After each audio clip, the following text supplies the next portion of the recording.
All right, guys, we're here with one of our K-Chlor systems, and we're going to be cleaning the cell.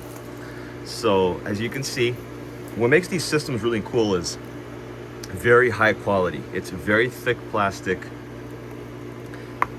never leaks, and it lasts a very long time. And the cool thing is it's clear, so you could see that the cell plates need to be cleaned. I already have my bucket set up, so all you do is just unscrew. And all I'm going to do here is take off this O-ring.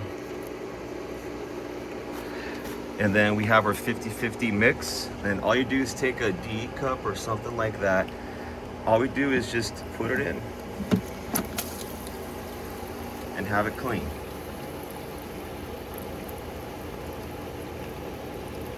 You can see how thick it is too here.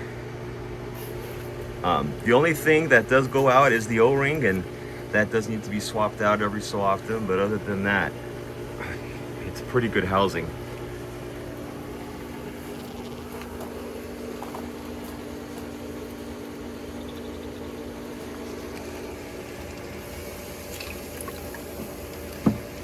Almost done.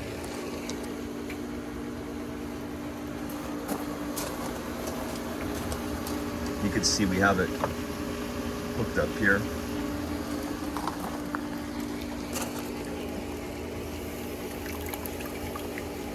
All right, plates look nice and clean.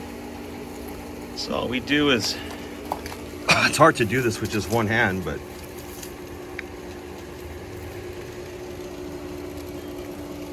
it's very hard to do with just one hand. So all you do is have the O-ring on, put it back in, make sure it's all situated, take the cap, screw it on, and just hand tighten it. And there we have it.